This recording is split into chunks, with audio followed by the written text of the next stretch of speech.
परम पावन पूज्य गुरुदेव के चरणों में वंदन। उपस्थित बंधुओं और बहनों, काफी दिनों से लोगों की जिज्ञासा थी कि ध्यान के विषय में कुछ बताया जाए कि ध्यान कैसे किया जाए, और देखने में आ रहा है कि लोगों में ध्यान के प्रति रुचि बढ़ रही है। पहले रुचि योग आसन की तरफ ज्यादा थी, अब लोगों की अभिरुचि ध्यान की तरफ बढ़ रही है। पहले स्वास्थ्य के प्रति ज्यादा थी और अब लोगों को शांति की चाह बढ़ती जा रही है। ध्यान की रुचि केवल हिंदुस्तान में ही नहीं अपितु विदेशों में भी लोग अब योगा से आगे मेडिटेशन की ओर बढ़ रहे हैं। और योगासन तो ध्यान की तरफ बढ़ने का एक माध्यम है, एक सीढ़ी है।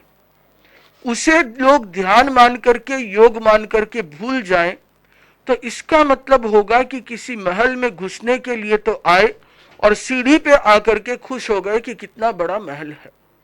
जब तक महल के भीतर प्रवेश नहीं करेंगे तब तक उसका वास्तविक आनंद नहीं आ सकता। इसी प्रकार आसन प्राणायाम से बियॉन्ड और आगे चले तब ध्यान की विधा आती है। ध्यान के विषय में आज मैं जो चर्चा करने जा रहा हूं वह मुख्यतया ये विषय है कि ध्यान कैसे करें, ध्यान क्या है, क्यों करें, उसके कितने प्रकार हैं। यदि मैं लंबी चर्चा करूं तो बहुत दिन निकल जाएंगे। मैं शॉर्ट में, संक्षेप में एक आम आदमी को अपने जीवन में ध्यान को किस प्रकार करना चाहिए या किस तरीके से प्रेक्षा ध्यान की विधा को वो अपने जीवन में अपना सकता है, इसके विषय में कुछ चीजें आप लोगों के साथ शेयर करने जा रहा हूं। ध्यान के प्रति रुचि बढ़ी है तो वही शास्त्रों में कहा गया, ध्यान के महत्व को बताते हुए, शीशम जहां शरीरस्य जहां मूलम धुमस्य सब्बस्य साहु धम्मस्य तहा झाणम विधीयते। कि जिस प्रकार शरीर में शीश का मूल्य है, जिस प्रकार पेड़ में जड़ का मूल्य है, उसी प्रकार धर्म में ध्यान का मूल्य है। तो बिना ध्यान के हम धर्म की कामना नहीं कर सकते। धर्म होगा तो ध्यान अपने आप होगा ही होगा, या यूं कहूं कि ध्यान होगा तो धर्म में आपकी स्पीड बढ़ जाएगी। क्योंकि अंततः जो लक्ष्य है सिद्ध होने का, अयोगी होने का, योग के निरोध करने का, वो ध्यान के द्वारा ही होता है। तो सबसे पहले हम ये जानें कि ध्यान कहते किसे। तो ध्यान की परिभाषा देते हुए बताया गया, एकाग्रे मनः सन्निवेशनम योग निरोधो वा ध्यानम। कि चित्त को किसी एक वस्तु पर एकाग्र कर देना, टिका देना ध्यान है, या योग का निरोध करना। तीन प्रकार के योग है, काय योग, वचन योग, मनोयोग। इन तीनों प्रकार के योग का निरोध करना ध्यान है। तो ध्यान की विधा में काय योग, मनोयोग, वचन योग का निरोध होता है और किसी एक वस्तु के ऊपर में ध्यान को एकाग्र किया जाता है। होता क्या है कि यदि हम अपने मन को किसी एक जगह टिका लें, जैसे एग्जाम्पल के लिए आप फिल्म देख रहे हैं और फिल्म देखते समय यदि आपका ध्यान फिल्म में टिका हुआ है, मूवी में पूरा बिजी हो रहे हैं, तो आप एकाग्र हो गए, तो वो आपका एकाग्र मन है। या एक शिकारी है, वो शिकार कर रहा है किसी जीव को मारने के लिए, उसका पूरा ध्यान केवल निशाने पर है, तो वो भी एकाग्र चित्त है। तो केवल एकाग्र चित्त है और उसका निशाना किसी को मारना है, तो वो ध्यान आर्त ध्यान, रौद्र ध्यान आदि की श्रेणी में आ जाएगा। तो यदि हमें धर्म ध्यान और शुक्ल ध्यान की तरफ जाना है तो हमें अपने चित्त को भी ऐसे विषय पर एकाग्र करना होगा जो हमें धर्म ध्यान, शुक्ल ध्यान आदि की दिशा में ले जा सके। यदि आपका चित्त वासना में उलझा हुआ है, यदि आपका चित्त पैसे में उलझा हुआ है, तो वो आपको आर्त ध्यान, रौद्र ध्यान की तरफ ले जाएगा। तो चित्त का एकाग्र होने के साथ साथ में चित्त कहां एकाग्र करना ये जानना भी जरूरी है। इसी प्रकार हमारे 3 योग हैं, काय योग, वचन योग, मनोयोग, उसका निरोध करना। तो इन सब चीजों को यदि हम जान जाएं तो हम ध्यान की दिशा में एक कदम आगे बढ़ सकते हैं। अभी मैं जो चर्चा करने जा रहा हूं वह ध्यान में प्रेक्षा ध्यान के संदर्भ में कुछ बात आपसे कर रहा हूं। प्रेक्षा ध्यान का प्रारंभ यूं देखा जाए तो भगवान ऋषभ के समय से है। उन्होंने ध्यान किया, बाहुबली ने ध्यान किया, भरत ने ध्यान किया, उसके बाद आने वाले तीर्थंकरों ने ध्यान किए, भगवान महावीर ने ध्यान किया। बट उसकी जो लुप्त प्रणाली थी उसे पुनरुज्जीवित करने का श्रेय परम पूज्य गुरुदेव श्री तुलसी एवं आचार्य श्री महाप्रज्ञ जी को जाता है। सन 1975 में उन्होंने प्रेक्षा ध्यान की विधा का, इस ध्यान की विधा का नाम प्रेक्षा ध्यान दिया। बट इसके प्रयोग पहले से ही शुरू कर दिए थे। पहले कभी कुशल साधना का प्रयोग, कभी कुछ प्रयोग, इस तरीके के अलग अलग शिविर और प्रयोग चलते थे। पर एक व्यवस्थित रूप से उसे देने का कार्य 1975 जयपुर में इसके नामकरण के साथ हुआ और उसके बाद इसके व्यवस्थित प्रेक्षा ध्यान के शिविर नाम से लगने शुरू हुए। और प्रेक्षा ध्यान का अर्थ क्या है? सीधा सा है, बहुत सिंपल है। प्रेक्षा 2 शब्दों से बना है, प्र और इक्षा। इक्ष का अर्थ होता है देखना, प्र और इक्षा मतलब गहराई से देखना। अब देखने का क्या ध्यान हुआ? देखना तो कोई ध्यान नहीं, हम तो दिन भर ही देखते हैं। बंधुओं, देखने में जब गहराई से देखें और केवल देखें, देखना भी कैसे है कि बिना राग और द्वेष के, बिना लाइक्स एंड डिसलाइक्स के यदि हम केवल देखना सीख जाए तो वो प्रेक्षा ध्यान है। जब भी हम देखते हैं किसी वस्तु को, किसी व्यक्ति को, किसी घटना को, तो उसके साथ में हमारी भावधारा में लाइक्स और डिसलाइक्स, राग या द्वेष, इनकी तरंगें जुड़ जाती है। तो यदि हम राग द्वेष की तरंगों से मुक्त होकर के केवल ज्ञाता दृष्टा भाव से देखना सीख जाए तो वो होता है प्रेक्षा। प्रेक्षा का अर्थ देखना और ध्यान का अर्थ चित्त की एकाग्रता और योग का निरोध।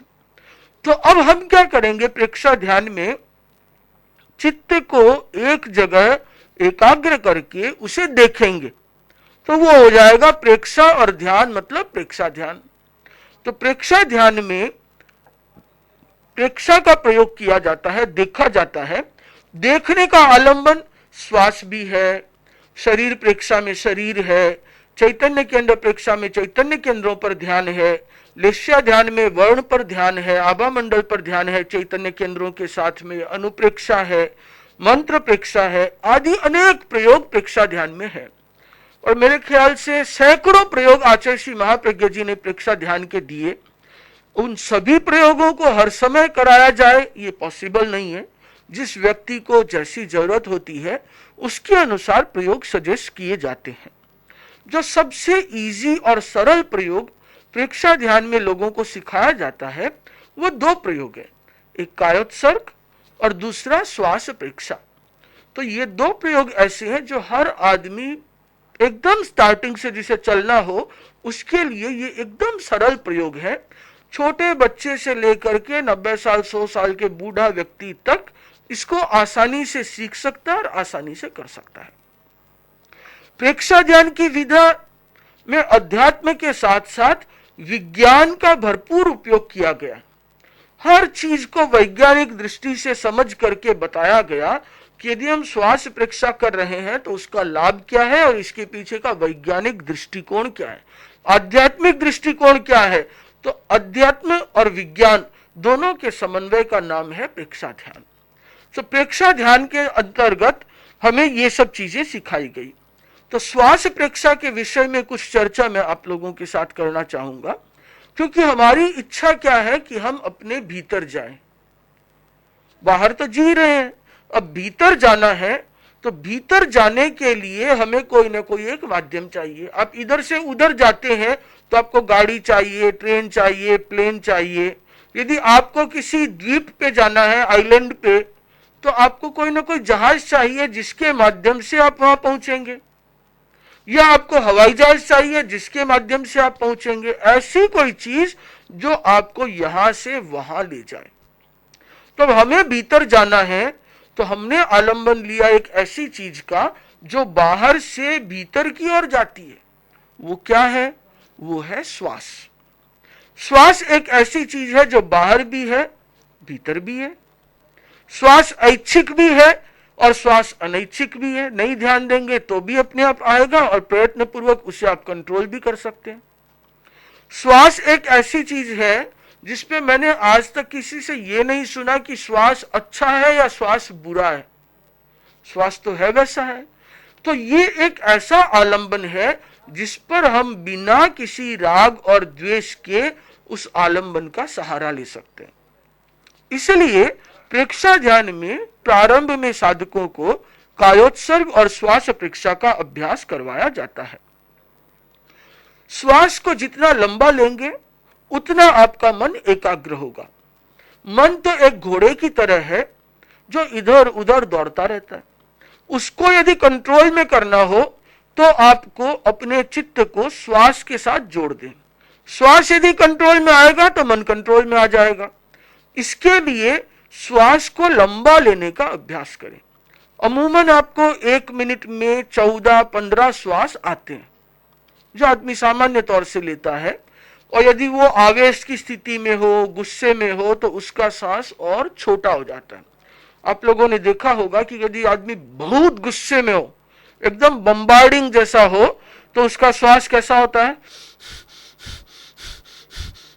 एकदम तीव्रता के साथ उसका श्वास होता है, क्योंकि उसको ज्यादा ऑक्सीजन, ज्यादा एनर्जी की जरूरत होती है। या वो थक जाता है, बहुत मेहनत करना होता है, तो उसका सांस हाफ जाता है। यहां पे यदि हम श्वास को छोटा कर दें, मतलब श्वास को छोटे की बजाय श्वास को लंबा कर दें, श्वास को कम कर दें, धीरे धीरे लंबा सांस लें और धीरे धीरे लंबा सांस छोड़ें, तो उससे क्या होगा कि हमारे आवेग, आवेश की जो स्थितियां हैं वो अपने आप नियंत्रण में आने लग जाएगी। हमने क्या किया कि आवेश की स्थिति में श्वास कैसा होता है उसको रिवर्स कर दो। तो यदि श्वास एनर्जी नहीं है तो कोयला जलेगा कहां से? एनर्जी नहीं है तो पंखा चलेगा कहां से? एनर्जी नहीं है तो लाइट जलेगी कैसे? तो ध्यान ही एनर्जी पे लगा दो। उसको इतना ईंधन ही मत दो कि आपको गुस्सा आए। और ये बहुत सिंपल प्रयोग है, एक इतना छोटा सा रहस्य है, इसे यदि पकड़ लिया जाए तो आदमी कहीं का कहीं पहुंच सकता है। 1 मिनट में आप अपने श्वास को कम करने का अभ्यास करें। कम से कम जितना सांस ले सके उतना लें, तो आप अपने आप ध्यान की दिशा में बढ़ जाएंगे। जिस किसी को पूछो लगभग बोलता है, महाराज ध्यान तो करते हैं, मन इधर उधर घूमता रहता है। ध्यान करते हो? बोला हाँ किया, बट वो मन घूमता है। जितने विचार इधर उधर नहीं आते वो सारे ध्यान में आ जाते हैं। ऐसा क्यों होता है? क्योंकि आप लोगों ने ध्यान को समझा नहीं, सीखा नहीं। ध्यान देखा कि ये आदमी ध्यान कर रहा है, या कभी किसी ने ध्यान कराया, देख लिया, मतलब आंख बंद करके बैठ जाओ ध्यान हो गया, सीधे बैठ जाओ आंख बंद कर लो ध्यान हो गया। ऐसे नहीं होता है। यदि सीधे बैठ गए, आंख बंद कर लिया, तो विचार आपके ऊपर हावी होंगे। आपको सीखना होगा कि प्रेक्षा ध्यान किया कैसे जाता है। मैं एक छोटा सा प्रयोग 2 मिनट के लिए आप लोगों को करवाना चाहूंगा। आप लोग अपने अपने स्थान पर उस प्रयोग को कर सकते हैं, जिसका नाम है समताल श्वास प्रेक्षा। परम पूज्य आचार्य श्री महाप्रज्ञ जी इस प्रयोग को बहुधा कराया करते थे और बहुत सरल इफेक्टिव प्रयोग है। करना क्या है पहले समझ लें। 5 सेकेंड में आपको सांस लेना है, उसके बाद में 5 सेकेंड श्वास को भीतर रोके रखना है, छोड़ना नहीं है। उसके बाद 5 सेकेंड श्वास छोड़ना है, उसके बाद 5 सेकेंड बाहर रोकना है, वापस लेना नहीं है। इसका मतलब 5 second inhale, 5 second hold inside, 5 second exhale and 5 second hold outside. तो इस तरीके से हम ये श्वास का साइकिल करेंगे। जिस किसी के हार्ट की प्रॉब्लम हो या श्वास की प्रॉब्लम हो, अस्थमेटिक हो, वे लोग श्वास को जबरदस्ती रोके नहीं, आराम से लें और छोड़ें। तो मैं आप लोगों को 2 मिनट ये प्रयोग करवाना चाहूंगा, बताता रहूंगा 5-5 सेकंड से कि क्या करना है। आप लोग आंख बंद करके सावधानी के साथ इसका प्रयोग करें। छोटा सा प्रयोग है। सावधान,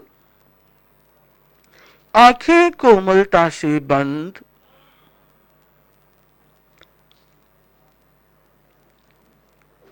श्वास लें, भीतर रोकें,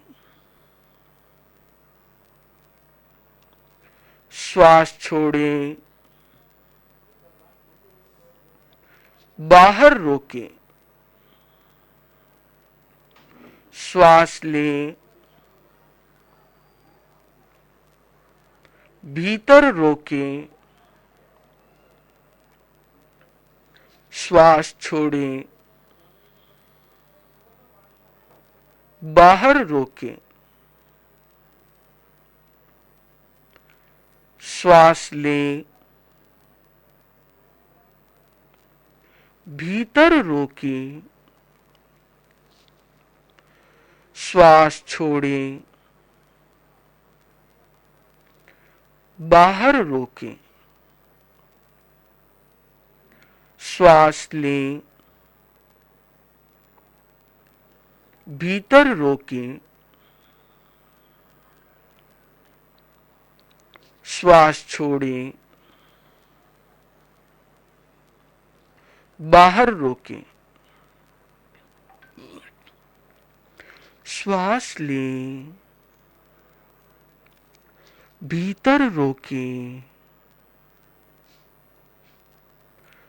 श्वास छोड़ें, बाहर रोकें, श्वास लें, भीतर रोकें, श्वास छोड़ें, बाहर रोकें, श्वास लें, ध्यान का प्रयोग संपन्न करें।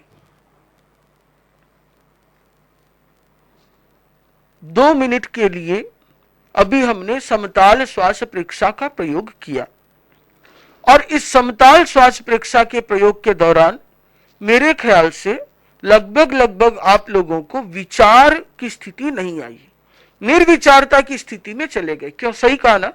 विचार आया नहीं। क्या आप अतीत में थे? नहीं। क्या भविष्य के बारे में सोच रहे थे? नहीं। राग था? नहीं। द्वेष? नहीं। न राग न द्वेष, न अतीत न भविष्य। ध्यान कहाँ था? पूरा का पूरा श्वास पे। तो आप राग द्वेष से मुक्त होकर के वर्तमान क्षण में थे। तो राग द्वेष से मुक्त होकर के केवल देखना, यह है प्रेक्षा ध्यान। तो जो लोग कह रहे थे कि ध्यान करते हैं मन इधर उधर घूमता है, उन्होंने ये अनुभव किया आज कि 2 मिनट तक उनके मन में कोई विचार नहीं आया। तो यदि 2 मिनट नहीं आया तो 5 मिनट का अभ्यास करेंगे तो 5 मिनट भी नहीं आएगा। और अभ्यास के द्वारा इसे आप 10 मिनट भी कर सकते हैं, 50 मिनट भी कर सकते हैं। पहले दिन तो कोई भी योगी नहीं बनता। धीरे धीरे अपने अभ्यास को बढ़ाएं। या ऐसा कहूं, एक छोटा सा एग्जाम्पल कि 1 तारीख को आप 1 मिनट कर लें, 2 तारीख को इसे 2 मिनट कर लें, 3 तारीख को 3 मिनट, 4 तारीख को 4 मिनट, इस प्रकार बढ़ाते चले। 30 तारीख को जब आधी घंटा पहुंच जाए, उसके बाद आधी घंटे के प्रयोग को अपने जीवन में अपना लें, तो आपके जीवन में ध्यान की साधना स्वतः शुरू हो जाएगी। तो प्रेक्षा ध्यान कितना सरल है सीखना। इसी प्रकार प्रेक्षा ध्यान का जो एक दूसरा प्रयोग है, जिसे हम पूर्णतया ध्यान के एक प्रयोग के रूप में जानते हैं, यह तो एक छोटा सा प्रयोग है जिसे दीर्घ श्वास प्रेक्षा का प्रयोग कहा जाता है। तो प्रेक्षा ध्यान में आप ऐसे समझ लें कि किसी भी विधा में, चाहे वो दीर्घ श्वास हो, समवृत्ति श्वास हो, शरीर प्रेक्षा का प्रयोग हो, चैतन्य केंद्र प्रेक्षा का हो, इन सब में सबसे पहले क्या करते हैं?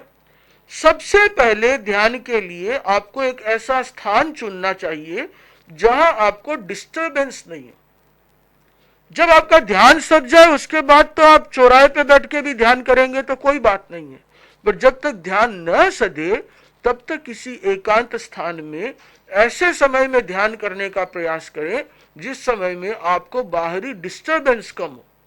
सुबह सुबह का समय सबसे अच्छा है, 5-6 बजे के आसपास यदि ध्यान में बैठ जाए, सारी दुनिया सोई रहती है, आप अपने भीतर जा सकते हैं। कई लोग ऐसे हैं जो 4 बजे उठ करके ध्यान करते हैं, नियमित 1-1 घंटा 2-2 घंटा ध्यान करते हैं, ऐसे अनेक श्रावक लोग हैं। तो आप भी अपने जीवन में सुबह सुबह के समय में ध्यान के प्रयोग को शुरू कर सकते हैं।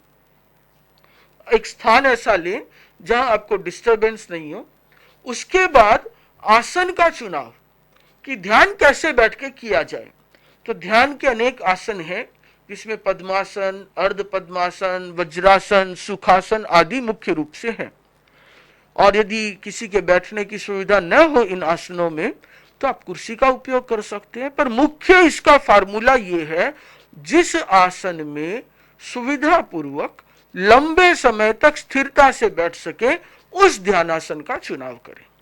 तो ऐसा आसन चुने, अभ्यास तो आपका बिल्कुल नहीं और पद्मासन लगा के बैठ गए तो 5 मिनट बाद में आपका सारा ध्यान श्वास की जगह पद्मासन पे ही आ जाएगा, पैरों पे आ जाएगा।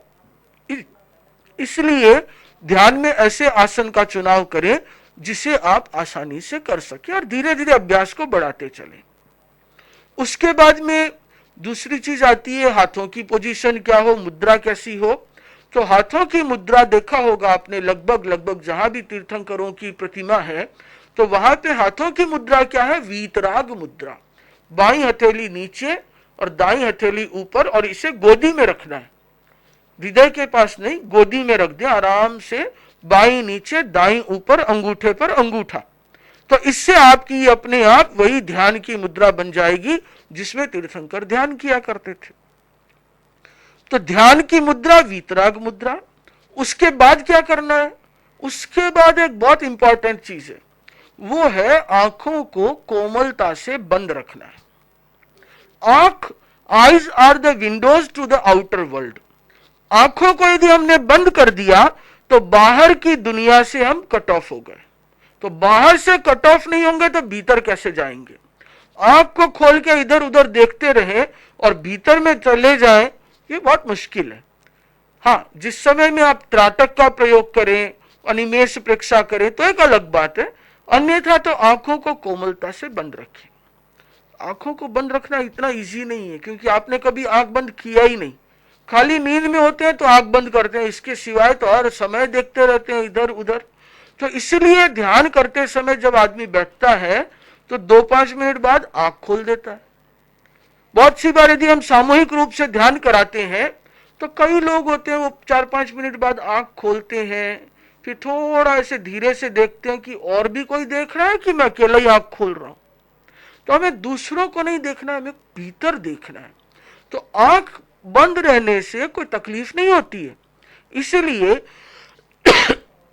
यदि आसन को भी बदलना हो ध्यान में तो धीरे से बदल सकते हैं, पर आंखों को खोलने का प्रयास न करें, नहीं तो आप वापस डिस्टर्ब हो जाएंगे। तो आंखों की मुद्रा होगी बंद, कोमलता के साथ, ऐसे फोर्सफुली भी नहीं, एकदम कोमलता से। तो आंखें कोमलता से बंद, इसका मतलब हमारी ध्यान की स्थिति एक बन गई। अब ध्यान में उसके बाद में हम जब शरीर को साध लेंगे, काय गुप्ती का अभ्यास होगा, तो शरीर यदि स्थिर होगा तो मन अपने आप स्थिर होगा। हमने शरीर को स्थिर किया, वचन से कुछ बोलेंगे नहीं, वचन स्थिर हो गया तो मनोयोग अपने आप स्थिर हो जाएगा। शरीर की चंचलता मिटेगी तो मन की चंचलता मिटेगी। तो काय गुप्ती का अभ्यास साधना बहुत जरूरी है। इसके बाद में हम सबसे पहले अरहम की ध्वनि का प्रयोग करते हैं। प्रेक्षा ध्यान का इष्ट मंत्र है अरहम।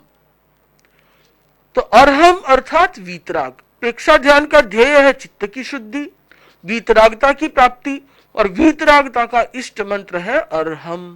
तो हम अरहम का उच्चारण करते हैं 9 बार। एक बार मैं आपको करके दिखा दूं।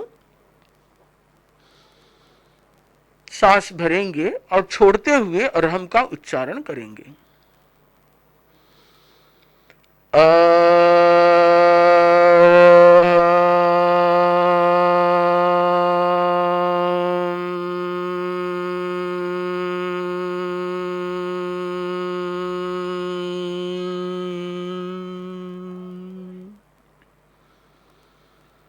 इस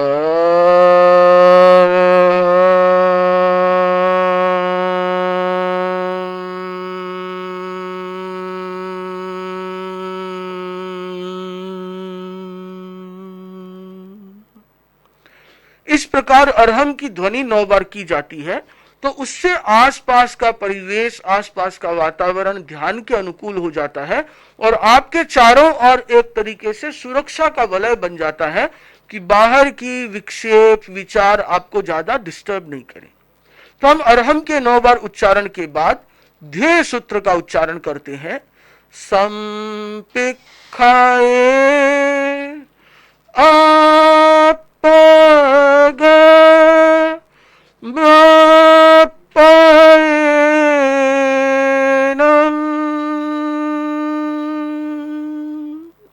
इसका अर्थ है आत्मा के द्वारा आत्मा को देखें, स्वयं स्वयं को देखें, अपने आप को देखने के लिए ही प्रेक्षा ध्यान का अभ्यास करें। फिर ध्यान का संकल्प लेते हैं कि मैं ध्यान कर क्यों रहा हूं, मेरे पर्पस और मजबूत होना चाहिए। मैं चित्त शुद्धि के लिए प्रेक्षा ध्यान का अभ्यास कर रहा हूं। मैं चित्त शुद्धि के लिए प्रेक्षा ध्यान का प्रयोग कर रहा हूं। तो प्रेक्षा ध्यान का प्रयोग चित्त शुद्धि के लिए किया जाता है। स्वास्थ्य आदि जितनी चीजें हैं वो तो एज अ बाय प्रोडक्ट मिलती है, बट हमारा मुख्य लक्ष्य चित्त की शुद्धि है। इस संकल्प के साथ ध्यान का प्रयोग शुरू होता है। तो ये है पूरा पूरा प्रिलिमिनरी एक्सरसाइज कि ध्यान शुरू करने से पहले की पूर्व तैयारी। अब हम ध्यान की भूमिका में प्रवेश करते हैं। तो ध्यान का जो सबसे पहला चरण हम यूज करते हैं वो होता है कायोत्सर्ग। किसी भी ध्यान की विधा को करने के लिए सबसे पहले कायोत्सर्ग का अभ्यास आवश्यक है। कायोत्सर्ग में 2 बातें की जाती है। पहला, काय गुप्ति का अभ्यास, अर्थात शरीर को स्थिर रखना। शरीर को स्थिर करने के लिए प्रतिमा की भांति, जैसे मूर्ति एकदम अडोल रहती है, हलन चलन नहीं करती। बचपन में कई लोग एक स्टेच्यू गेम खेला करते थे कि कोई बच्चा स्टेच्यू बोल देता था, उसके बाद जैसा था वैसे का वैसे ही खड़ा हो जाए। तो ऐसे ही जैसे है वैसे का वैसे ही बैठे, तो न तो उसमें हमारा हलन चलन होगा और न हम किसी प्रकार की, चाहे वो खुजली आए, मक्खी बैठे, कुछ भी हो, है जैसे ही हम अपने स्थिर रहेंगे। इस प्रकार इस ध्यान की विधा में कायोत्सर्ग का अभ्यास किया जाता है। तो कायोत्सर्ग में शरीर कायगुप्ति का अभ्यास, उसके साथ दूसरी चीज की जाती है वो है रिलैक्सेशन, शिथिलता का सुझाव। जब तक शिथिल नहीं होंगे तब तक आगे की अनुभूति नहीं होगी। तो शरीर को शिथिल करना, रिलैक्स करना बहुत इजी है, ताकि आपका सबकॉन्शियस माइंड आगे आने वाले सजेशंस को एक्सेप्ट कर सके। तो शिथिलता के लिए 3 बातें करते हैं। पहला, सुझाव देते हैं शरीर को कि शरीर शिथिल हो जाए, शिथिल हो जाए, शिथिल हो जाए। तो ऐसे सुझाव देने से हमारा सबकॉन्शियस अलर्ट होता है। उसके बाद में हम अनुभव करते हैं कि शरीर शिथिल हो रहा है, शरीर शिथिल हो रहा है, इस प्रकार का सुझाव होता है। और फिर तीसरा हम अनुभव करते हैं कि शरीर शिथिल हो गया है, हो गया है। तो ऐसा तीनों स्तर पे हो, सुझाव दें, शिथिलता का अनुभव करें वर्तमान में, और शिथिल हो गया है इसका अनुभव करें। ये 3 चीजें कायोत्सर्ग के अभ्यास में की जाती है और इसमें लगभग 5-1 मिनट का समय लगता है। तो 5 मिनट पूर्व तैयारी में लग जाता है, 5 मिनट हमें कायोत्सर्ग के अभ्यास में लग जाता है। उसके बाद में हमारा प्रयोग आता है दीर्घ श्वास प्रेक्षा का। तो दीर्घ श्वास प्रेक्षा में आपको अपने श्वास को धीरे धीरे लंबा लेना है और धीरे धीरे लंबा सांस छोड़ना है। तो श्वास को लेना और छोड़ना ये तो हमेशा ही चलता है, इसे प्रयत्न पूर्वक हमें लंबा लेना है। Long, deep and long breathing, लंबा श्वास। तो धीरे श्वास, जितना धीरे धीरे लेंगे उतना लंबा होगा। जब हम श्वास लेते हैं तो श्वास लेते समय में हम ऑक्सीजन को भीतर लेते हैं तो लंग्स फूलता है, उसके साथ में लंग्स जब फैलता है तो डायाफ्राम नीचे की ओर जाता है, तनुपट, पेट की मांसपेशियां आगे की ओर आती है, तो हमें ऐसे लगता है कि पेट फूल रहा है। और जब श्वास छोड़ते हैं तो महसूस होता है कि पेट सिकुड़ रहा है। तो सबसे पहले चित्त को नाभि पर केंद्रित कर लें, अपना पूरा ध्यान नाभि पर लगा दें और ये देखें, आते जाते प्रत्येक श्वास को अनुभव करें कि श्वास आया पेट फूला, श्वास छोड़ा पेट सिकुड़ा। तो पेट की मांसपेशियों के फूलने और सिकुड़ने का अनुभव करना है। तो ये बहुत इजी है, क्योंकि आप जैसे ही हाथ रखेंगे आपको अपने आप महसूस होने लग जाएगा पेट फूल रहा है, सिकुड़ रहा है। उसी को आंख बंद करके ध्यान से देखना है। तो यदि हम 10 मिनट श्वास प्रेक्षा, दीर्घ श्वास प्रेक्षा का अभ्यास करें तो 4-5 मिनट हम इस पे लगा सकते हैं। उसके बाद में हम अपने ध्यान को थोड़ा और सूक्ष्म कर लेंगे और दोनों नथुनों के बीच संधि स्थल पर केंद्रित करेंगे। श्वास तो नाक से लेंगे, मुंह से नहीं लेना है। तो नाक से जो श्वास आ रहा है, जा रहा है, उसके गेट पे बैठ जाए। अब चौकीदार गेट पे बैठा है तो वो एंट्री करता है ना, आपके अपार्टमेंट में कौन आया, कौन गया, कितने बजे आया, एक लॉग बुक बनाता है। उसी तरीके से आप पूरा वॉच रखें कि ये सांस आया, सांस गया, सांस की अनुभूति ठंडी थी, गर्म थी, कैसी थी, कोई श्वास को देखना है। तो आपको इसमें कोई राग द्वेष नहीं है, केवल वर्तमान में श्वास को देखते रहे। तो लगभग 5-7 मिनट इसमें लगेगा। तो 10 मिनट में 3-4 मिनट, 5 मिनट उस साइड में, 5-7 मिनट इस साइड में। तो इस प्रकार ये दीर्घ श्वास का अभ्यास होगा। और जैसे जैसे समय बढ़ेगा तो हम श्वास प्रेक्षा के प्रयोग को 20 मिनट, 25 मिनट भी कर सकते हैं। ये अभ्यास होने के बाद इससे धीरे धीरे आपका मन शांत होगा और मन एकाग्र होने लगेगा। ऐसा नहीं कि पहले दिन बैठेंगे और एकदम अच्छे से हो जाएगा। पहले दिन तो जब रोटी बनाने बैठते हैं तो भी गोल नहीं बनती, भारत का नक्शा बन जाता है। अभ्यास करते करते हर चीज सीखते हैं। पहले दिन में रोटी जलती है, पर यदि बनाते रहते हैं तो आपकी रोटी भी अच्छी बनती है। इसी प्रकार ध्यान भी जब अभ्यास करते जाएंगे तो वो अभ्यास के द्वारा ध्यान सधता जाएगा। तो जैसे जैसे अभ्यास बढ़ेगा वैसे वैसे एकाग्रता बढ़ेगी। पहले दिन ध्यान में बैठे, बोले बहुत विचार आए, तो घबराने की कोई जरूरत नहीं हो, आएगा। दूसरे दिन, तीसरे दिन, 5वें दिन और कम होगा, और कम होगा। जैसे जैसे अभ्यास बढ़ेगा वैसे वैसे आपके विचार कम होंगे। तो हम ध्यान का जो भी प्रयोग करें, श्वास प्रेक्षा, शरीर प्रेक्षा, चैतन्य केंद्र, लेस्या ध्यान, ये सारे इस जगह पे आते हैं। उसके बाद में होता है कि ध्यान को कंक्लूड कैसे करें, तो उसके लिए हम लोग ज्योति केंद्र प्रेक्षा का अभ्यास करते हैं। ज्योति केंद्र प्रेक्षा का अर्थ है ललाट के मध्य भाग में, दोनों भुवों के बीच नहीं, पूरे ललाट के बीच में यदि सेंटर पॉइंट पकड़े तो वो है ज्योति केंद्र। इस जगह पे जहां तिलक निकालते हैं और उसका अंतिम छोर होता है, तो इस जगह पे ज्योति केंद्र है। तो ज्योति केंद्र पर हमें सफेद रंग का ध्यान करना है।